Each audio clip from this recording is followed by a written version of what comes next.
formula pa ito isa. Ang formula guys kay circular mills is equal to d square. So substitute ni mong square root circular mills square root to equal to d.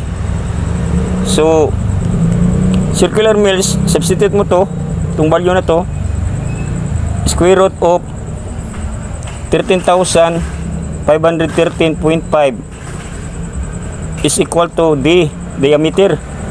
So square root natin to guys para makuha natin to, square root.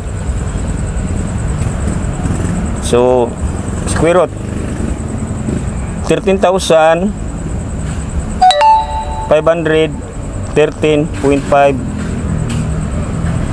square root is equal to 116 point, round off nga 4 guys to 7, 116.25 is equals to circular mills.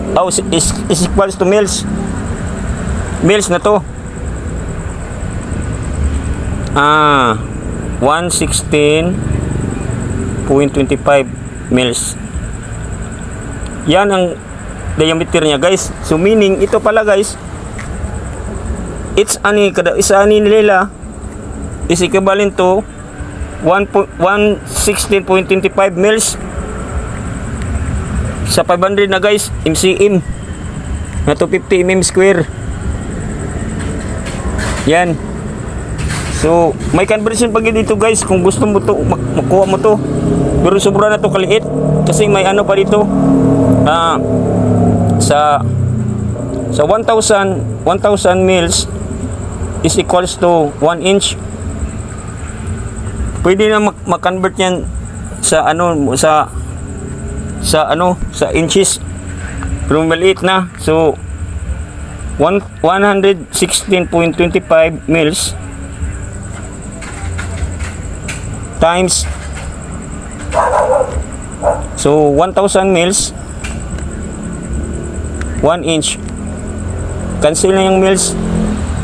So 116.25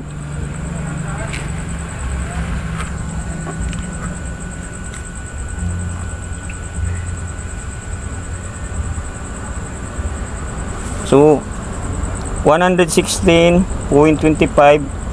mils divided by 1000,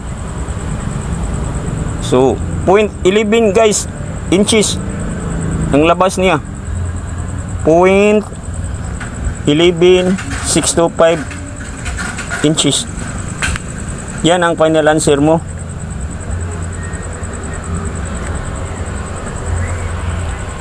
So ang ibig sabihin guys, ito pala 116.25 mils yung diameter nila kada isa, every strand. Yan lang guys. Sana may natutunan kayo sa video ko, at saka paki-share na sa yung may asawa dyan na electrician para marunong din mag-compute ng wire ng laman dito.